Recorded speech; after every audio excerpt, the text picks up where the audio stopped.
Salut tout le monde, c'est Narn et aujourd'hui on se retrouve ce 25 décembre, même si moi dans les faits je le tourne le 23, pour vous parler d'un de mes cadeaux que je me suis fait pour Noël, le Tout l'art de Star Wars, le dernier Jedi, un bouquin qui parle de tout le travail de pré-production au niveau création graphique du dernier film Star Wars.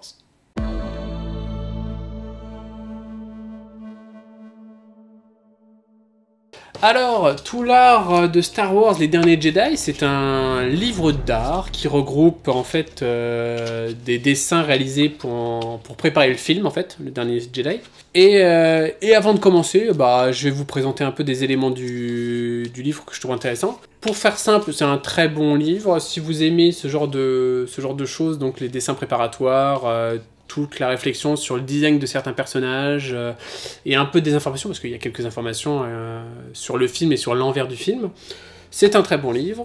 Donc là, je vais pas vous parler de tout le livre parce que c'est trop et que c'est pas l'intérêt du truc. Je vais vous parler de quelques points que j'ai vus là-dedans. Donc je vais les égayer avec ici des images du truc. Alors la première chose, c'est par rapport à cette image que je vous montre actuellement à l'écran. C'est donc le bouquin, semble-t-il que celui d'avant, il ne présentait pas certains éléments spoilers. Donc là, qui représente la mort de Han Solo. Et donc ils l'ont plutôt mis là. Donc il y a certains passages du dernier Jedi qui sont sûrement pas là-dedans et qu'on verra dans les prochains. Voilà, comme ça. Et alors ça me renvoie là à la mort de Han Solo. Et j'ai trouvé cette image très très belle. Et le problème que j'aurais voulu, c'est qu'au final, là on voit dans cette image qu'il n'y a pas de brume au fond. C'est une grande chute, et c'est super impressionnant. Et ça me rappelle un peu la mort de l'empereur dans Le Retour du Jedi, où on le voyait chuter de très très haut. Et dans mes souvenirs, même plus que mes souvenirs, je suis sûr que c'est ça, quand Han meurt, on a l'impression qu'il chute de quelques mètres avant de disparaître dans la brume. Et c'est beaucoup moins impactant. Parce qu'en fait, on le voit disparaître, mais on ne voit pas une chute infinie. Et là, sur les dessins de préparation, on voit que la chute semble infinie, et ça aurait été une très belle chute si on avait vu une profondeur qui aurait marqué. Et là, sur le dessin, je trouve qu'on voit ça, et je trouve ça un peu dommage qu'ils aient pas mis ça dans le film. Mais bon, après, c'est censé être un peu tout public, c'est Disney. Donc, c'est compréhensible. Donc, deuxième point qu'on voit dans ce bouquin qui est très intéressant, c'est le développement des gardiennes, enfin des gardiens, dans l'ensemble, parce qu'on voit que les gardiennes, mais il y a les gardiens. Et on voit l'évolution du travail graphique qu'il y a eu sur ces petits personnages. Et on en apprend beaucoup plus que dans le film, et ça, c'est intéressant. D'ailleurs, première chose qu'on apprend que dans le film, ça dise pas, mais c'est on peut le comprendre, mais moi j'avais pas fait attention, c'est qu'en fait, eux et les porgs sont affiliés. Donc ils ont un ancêtre commun, comme nous on a un ancêtre commun avec les chimpanzés. Et c'est pas mal comme idée, moi j'aime bien me dire qu'en fait c'est comme si on atterrissait sur une île où il y avait des humains et des petits chimpanzés. Et en fait oui, il y a une ressemblance, et en regardant bien, oui, on voit une ressemblance entre les porgs et les gardiens. Et c'est une très chouette idée de faire que ces deux races soient liées, soient cousines, soient lointaines cousines. Et c'est très intéressant, sauf que dans les dessins préparatoires, j'ai l'impression que les gardiens sont beaucoup plus colorés que dans le film. Alors dans le film, dans ma tête, elles sont blanc-beige, et là on les voit bleus avec des traces rouges et jaunes. Et c'est un peu dommage que dans le film on n'ait pas eu plus de couleurs sur les gardiens, parce que je trouvais ça très intéressant. Petite note, cette scène là qu'on voit dans le truc, évidemment qu'ils allaient pas la mettre dans le film, et qu'il y a eu un sous-entendu qu'ils allaient le faire, mais ça aurait été glauque, mais ça aurait été drôle qu'elle soit dans le film. Ça aurait été drôle.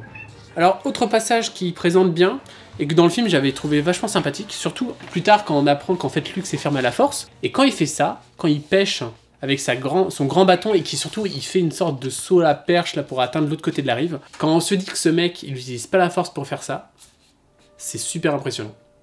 Parce que c'est méga haut, et ça renvoie surtout à un Luke, il a peur de rien le mec, hein. Genre il a pas la force, c'est juste sa carrure à lui. Il prend une perche, il fait un saut de 20 mètres au loin sur sur 30 mètres de hauteur, au calme. Genre c'est habituel. Et j'ai trouvé ça vachement impressionnant. Bon, dans les dessins préparatoires, le bâton est beaucoup plus fin que celui dans le film, mais voilà, c'est pas... ça change pas. Ça laisse quand même à dire que Luke il doit être sacrément balèze pour pouvoir porter un bâton aussi épais qu'il l'a dans le film. En tout cas, ça, quand j'ai vu ça, ça m'a rappelé cette scène, et c'est vrai que cette scène est pas mal impressionnante quand on se dit que le mec, en fait, il n'utilise pas la force et que il est cool. Et ça le laisse présager que le mec il est quand même pas mal casse-cou. Alors j'imagine avec la force comment il devait être en combat. Et donc, petite déception forcément de pas avoir vu ça dans le film, mais un Luke à peu près de l'époque où il a commencé à former Ben, ça devait être pas mal à voir au niveau combat et niveau skills. Et ça, j'aimerais bien voir ça dans... Pas forcément dans le film, forcément, mais dans un univers étendu, dans les comics, dans les romans, ça laisse à penser que le personnage est quand même pas mal fort. Donc, autre passage, ça c'est surtout pour bien voir le côté graphique. Là, en ce moment, ça se paluche un peu sur Internet pour savoir si ça a un sens plus profond du genre, est-ce que ça serait pas une représentation de Snoke, donc le premier Jedi. Donc, on voit un peu les différents stades qu'ils ont essayé de trouver, avec d'abord ce symbole, un peu, on dirait un maître Jedi avec 3 points, je sais pas ce que ça représente, ou alors un visage avec d'un côté du blanc, d'un côté du noir. Et le problème un peu que j'ai avec ça, c'est qu'il a un sabre dans les mains, ce personnage-là réalisé. Et ça veut dire que les Jedi, ils ont toujours eu des sabres. Et moi, c'est un peu dommage, parce que voilà, les sabres, dans l'univers étendu, c'est arrivé un peu plus tard que les Jedi. Et voilà, ça... C'est un petit point qui me gêne, c'est vraiment très léger, hein, mais... de faire en sorte de vraiment associer le sabre laser au Jedi, et de... Voilà, alors que quand on voit Luke, il utilise son sabre, mais il utilise surtout la force. Et ça associe trop une arme à des moines, au final, des sortes de moines qui veulent l'équilibre. Et je trouve ça un peu dommage d'avoir mis le sabre laser. Parce que vraiment, c'est comme si on voyait le Bouddha avec une épée, quoi. Voilà. Quitte à amener l'équilibre, pourquoi mettre une arme dans ce qui symbolise l'équilibre? Bon, c'est pour le côté droiture. Voilà, je trouve ça un peu dommage d'avoir mis le sabre dans cette représentation. Bon, autre passage, alors là, ce que vous voyez, c'est le village des gardiens. Et c'est vraiment, je crois, l'élément qui manque au film pour rendre l'arc de Rey parfait. C'est un petit côté plus chaleureux. Un petit côté plus chaleureux avec ce village des gardiens qui, là, sur les dessins, on voit qu'ils font la fête autour d'un feu, on voit Chewbacca, on voit truc. Et ça aurait été pas mal de l'intégrer au film, je trouve, parce que ça aurait porté un petit plus à l'arc de Rey, je trouve. Donc là, on passe à l'arc de Finn, l'arc un peu gâché de ce Star Wars, avec déjà l'image du décrypteur qui est géniale. Elle est super, cette image, avec ce style à la James Bond. Vraiment, c'est le côté dommage, on va en reparler, mais le dommage que ce personnage, ça soit qu'une anecdote dans le film au final. Donc là, on arrive à un moment apparemment, dans le script original, enfin dans la première version du script, Finn et Rose devaient rentrer dans le casino, mais pour mieux se fondre, ce qui est totalement logique, ils brisent la vitre d'un magasin qui vend des smokings, et devaient s'habiller en smoking pour rentrer dans le truc. Et c'est vraiment la chose qui m'avait un peu choqué dans le film, me dire, merde, les mecs, ils rentrent comme ça, en habit à la con, dans un truc ultra classe, et, genre le videur les a laissés rentrer. Et en fait, le réalisateur, quand il a fait son script, bah, il s'est dit la même chose. Bon, par la suite, ils l'ont supprimé pour X raison, je ne sais pas, mais il s'est dit, pour rentrer dans un endroit classe, il faut quand même un peu ressembler aux gens à l'intérieur. Et donc, il y avait cette idée de montrer Finn et Rose en habit de soirée, avec la petite blague de Finn qui, semble-t-il, l'a mis le costume à l'envers et ça faisait rire les gens. Et il y avait aussi cette idée que Finn, il soit valorisé par le regard des gens. C'est-à-dire, les gens l'auraient regardé ça, c'est ce qu'il y a écrit dans le bouquin. C'est Finn se serait senti valorisé avant de se rendre compte qu'il le regarde par moquerie parce qu'il voyait le costume à l'envers. Mais c'est intéressant sur le personnage, parce qu'au final, Finn ne se définit que par ses vêtements, j'ai l'impression. Au début, c'est un Stormtrooper qui est habillé en Stormtrooper. Par la suite, il abandonne sa tenue de Stormtrooper, mais ce qu'il définit, c'est la veste de peau, au final. Et ce qui aurait été cool avec ça, c'est que Finn puisse se définir autrement que par les vêtements d'autres personnes. Il aurait pu choisir lui-même un vêtement, et aussi un élément qui m'aurait plu, Finn, c'est qu'un prénom. Rey aussi, c'est qu'un prénom. Mais Finn, en particulier, c'est pas son prénom. C'est le prénom que lui a choisi Poe. Et c'est très bien. Mais j'aurais préféré, par exemple, en fait, j'aurais bien aimé que Finn se choisisse un nom de famille. C'est-à-dire, peu importe la raison, qu'on lui demande qui rentre dans la soirée, qu'il a dit monsieur, il aurait dit Finn. L'autre, il aurait dit Finn quoi. Et Finn aurait dû choisir un nom de famille qui lui soit propre. Parce que depuis le début de la saga, ce mec n'est que ce que les autres lui donnent. Il est un Stormtrooper, après il est un mec avec la tenue avec la veste de Poe Dameron, qui se fait passer pour un rebelle, donc en fait il reste dans le personnage, et il change pas. Et d'ailleurs, la scène de fin du dernier, des derniers Jedi, où Finn semble vouloir se sacrifier, se suicider, pour vaincre le Premier Ordre, ça m'avait l'air d'être la première vraie décision de non-fuite que prenait le personnage. Et c'est chouette, c'est vachement chouette, ça veut dire qu'il prend sa vie en main. Et il passe pas juste son temps à fuir et à se laisser aider par les autres, il prend sa vie en main, il prend une décision, il va l'accomplir. Et ça nous aurait permis peut-être de rendre le personnage plus profond, s'il devait choisir par exemple un nom de famille. Voilà. C'est un truc un peu... Voilà, c'est le truc un peu dommage avec l'arc de Finn, c'est qu'il y a des éléments qui, en regardant ça, je me dis qu'il y avait moyen de bien densifier le personnage et que ça la rend... Finalement, le personnage reste un peu brumeux, je dirais. Donc, autre passage intéressant, c'est que, semble-t-il, il devait y avoir une séquence musicale. Enfin, dans la première version du script, il devait y avoir une séquence musicale, et ça aurait été vachement chouette. En plus, c'est un Disney, les mecs mettaient de la musique. Ça aurait pu nous permettre de faire ça. Et en plus, Finn et Rose sont censés avoir un lien qui se crée dans l'aventure. Mais à aucun moment, il y a un truc qui semble se créer vraiment.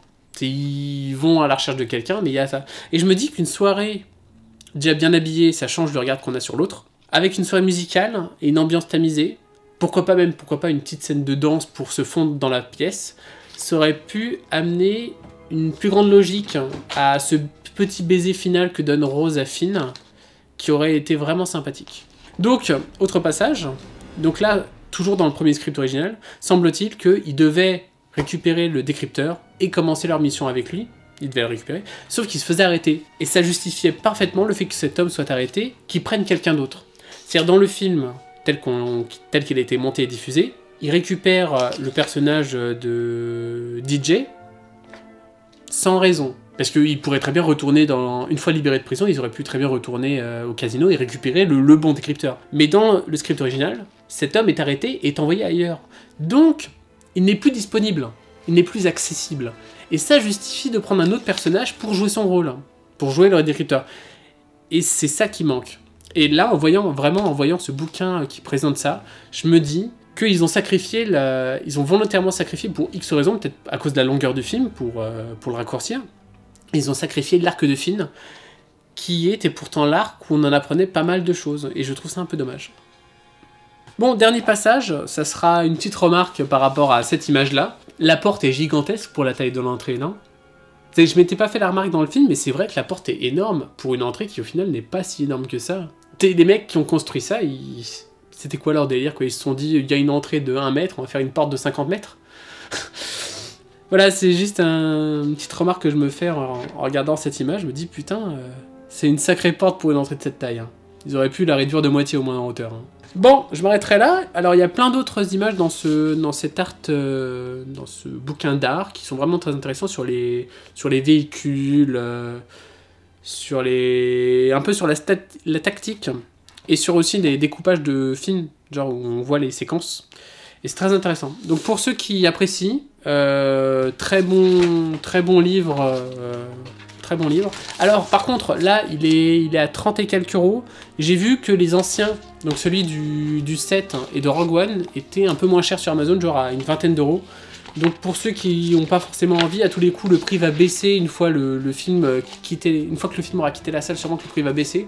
Donc moi je l'ai pris parce que en fait c'est pour Noël, je me suis fait un cadeau. Mais si vous le voulez et que vous n'êtes pas pressé, je vous conseillerais plutôt d'attendre un peu pour qu'il baisse de 10 euros de prix, semble-t-il.